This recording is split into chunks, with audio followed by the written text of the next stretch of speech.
On croit souvent qu'une vidange, c'est juste « je vide, je remplis, terminé ».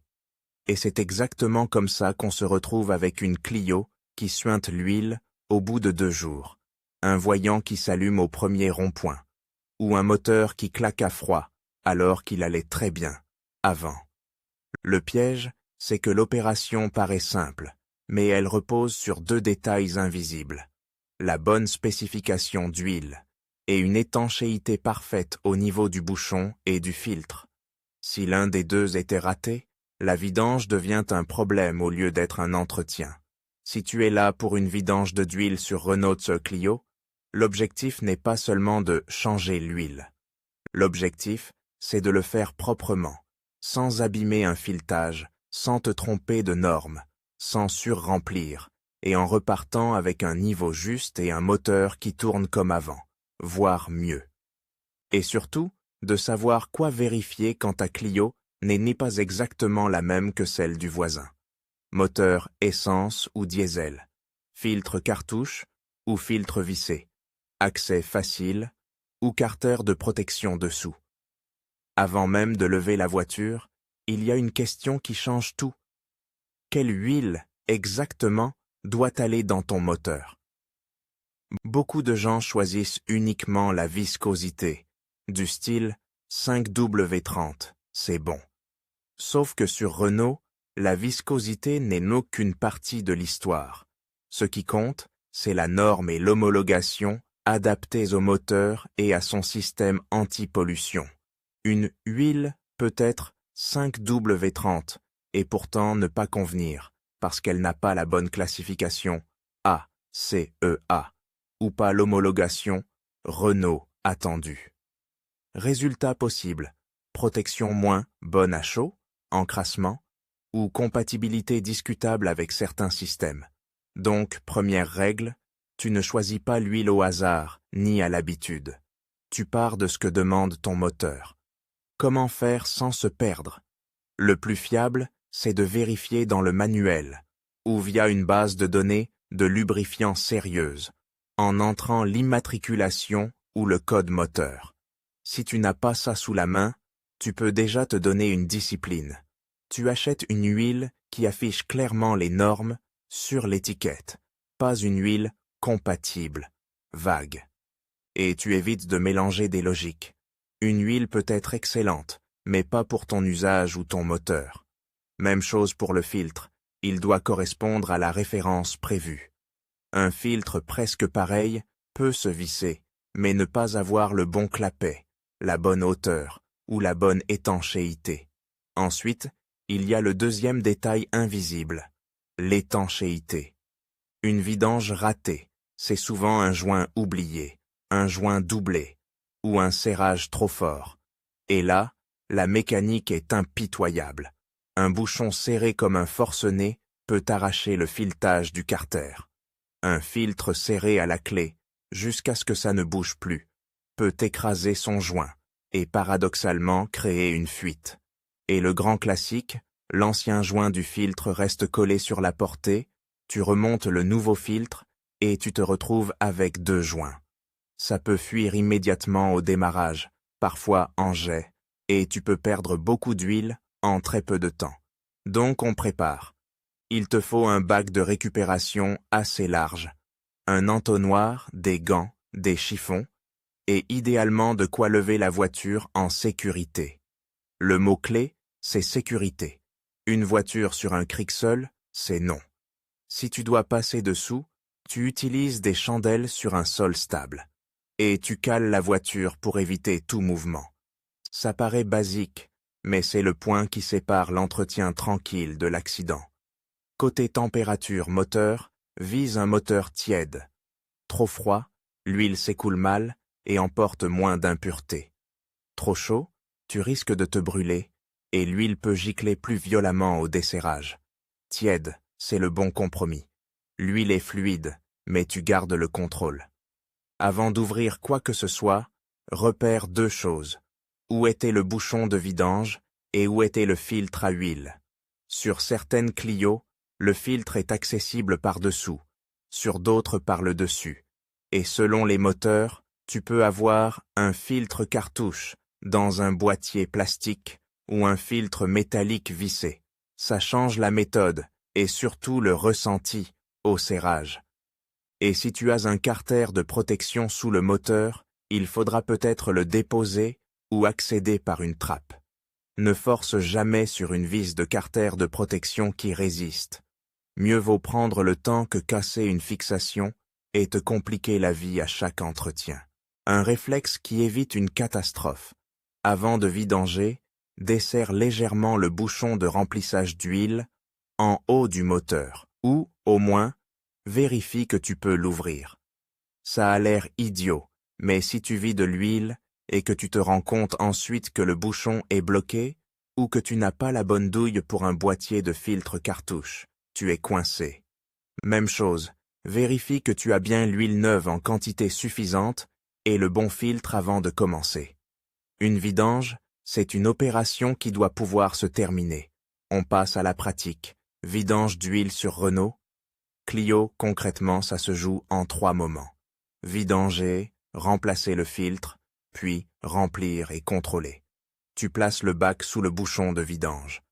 Tu desserres le bouchon doucement, en gardant une pression vers le carter tant que le filetage n'est pas presque libre, pour éviter que l'huile parte d'un coup sur ta main. Quand tu sens que ça vient, tu retires le bouchon rapidement et tu laisses peut-être couler. L'huile va d'abord sortir en jet, puis en filet.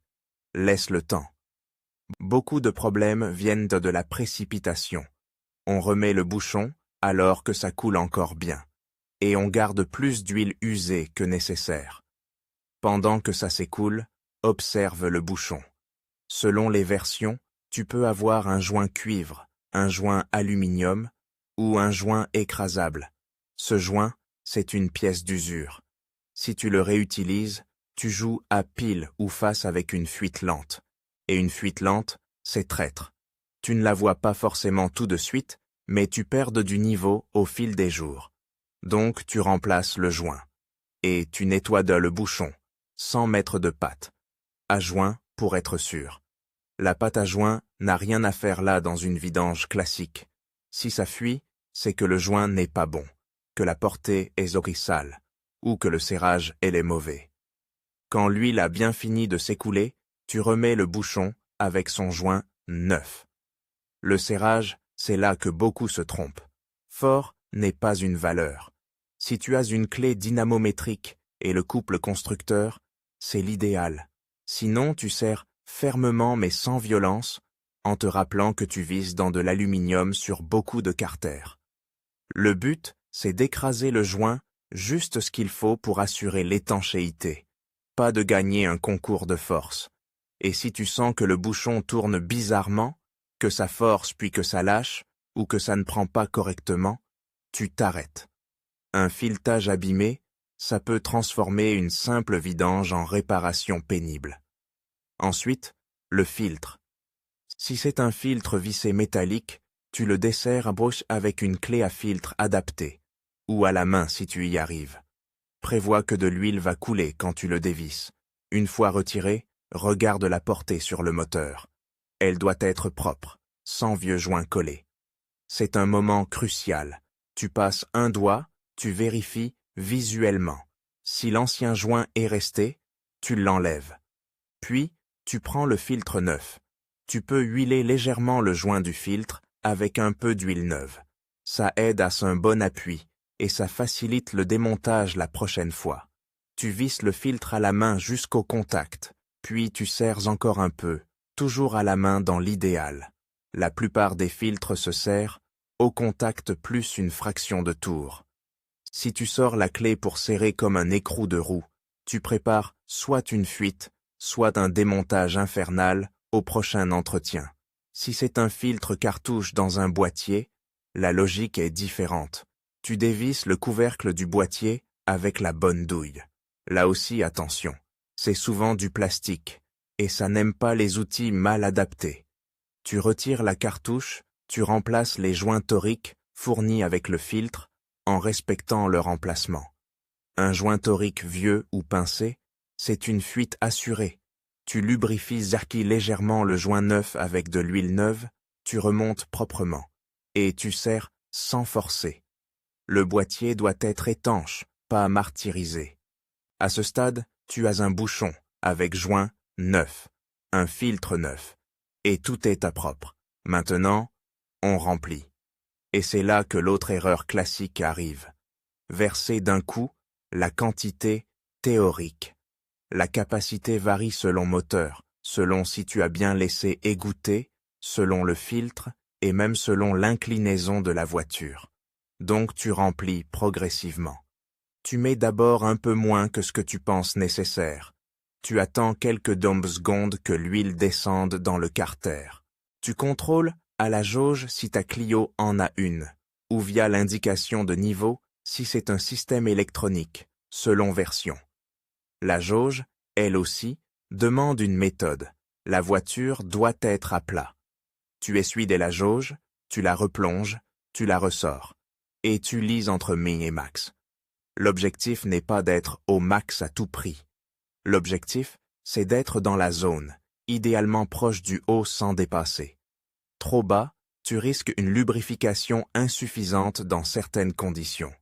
Trop haut, tu peux provoquer de la mousse, une surpression et parfois des soucis de consommation ou de reniflard. Et surtout, un surremplissage ne protège pas plus. Il peut faire l'inverse. Quand le niveau est correct ou presque, tu remets le bouchon de remplissage et tu démarres le moteur. Pas pour partir tout de suite, juste pour faire circuler l'huile et remplir le filtre. Tu laisses l'arbre tourner au ralenti quelques dizaines de secondes. Tu coupes et tu vas regarder dessous et autour du filtre avec une lampe si possible. Tu cherches la moindre goutte. Un suintement au bouchon ou au filtre, ça se voit souvent tout de suite. Si ça fuit, tu ne te dis pas « ça va se tasser ». Tu corriges. Parfois, c'est juste un filtre pas assez serré à la main. Parfois, un joint mal placé. Parfois, un bouchon dont le joint est de travers. Ensuite, tu attends quelques minutes que l'huile redescende dans le carter, et tu recontrôles le niveau. Souvent, après remplissage du filtre, le niveau baisse un peu. Tu ajustes petit à petit. C'est une opération de précision, pas de vitesse. Et il reste un point qui stresse beaucoup de propriétaires, le voyant ou l'indicateur d'entretien. Sur certaines Clio, tu as un message « vidange à faire » ou une clé qui s'affiche. La remise à zéro dépend du tableau de bord et des commandes. Souvent, ça se fait contact mis, moteur éteint, en naviguant dans l'ordinateur de bord jusqu'à l'échéance d'entretien, puis en maintenant un bouton quelques secondes.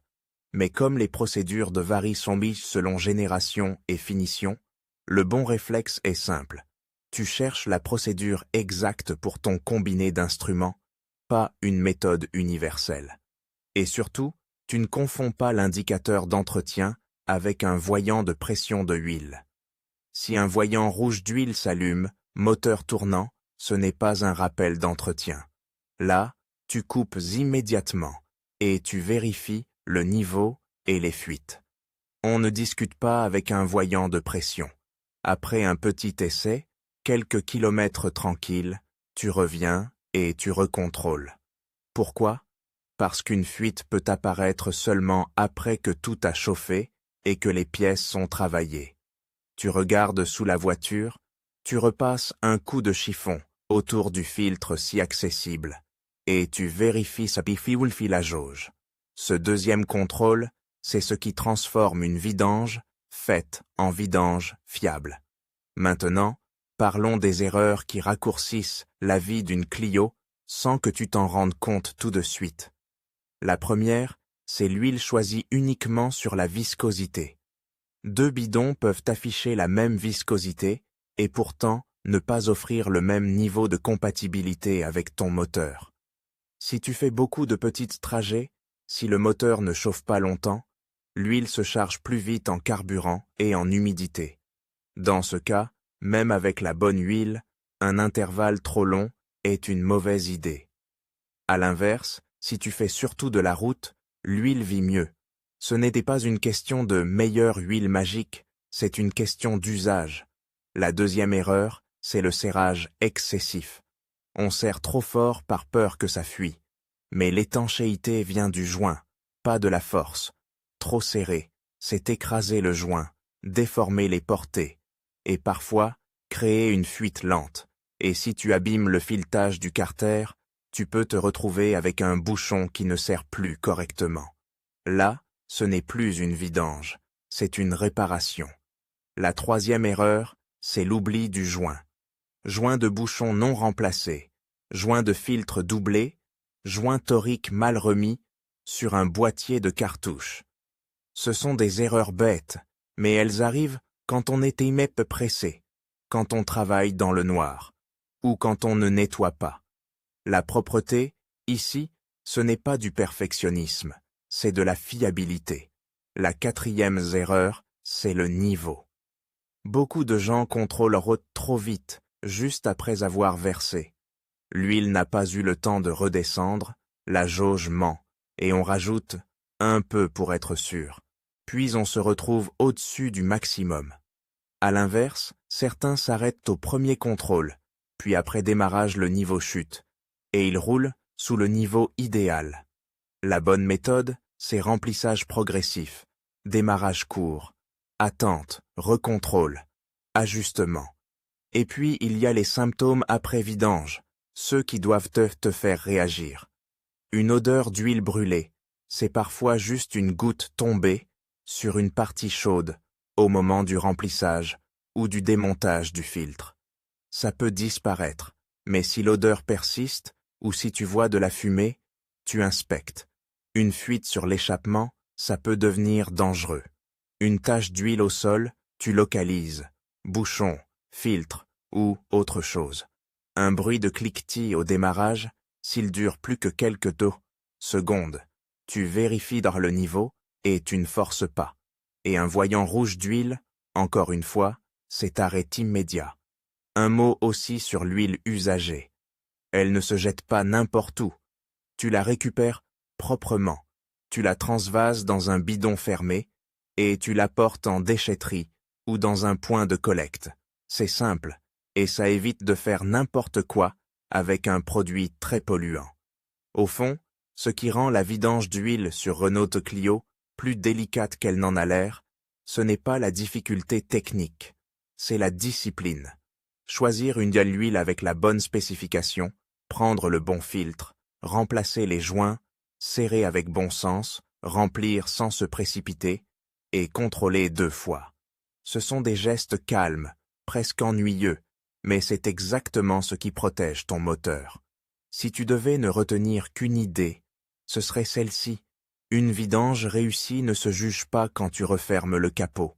Elle se juge quand, quelques jours plus tard, tu n'as aucune trace au sol, le niveau est trop stable, le moteur tourne rond, et tu n'as pas eu à rattraper une fuite ou un voyant. Et ça, ce n'est pas une question de chance, c'est une question de méthode,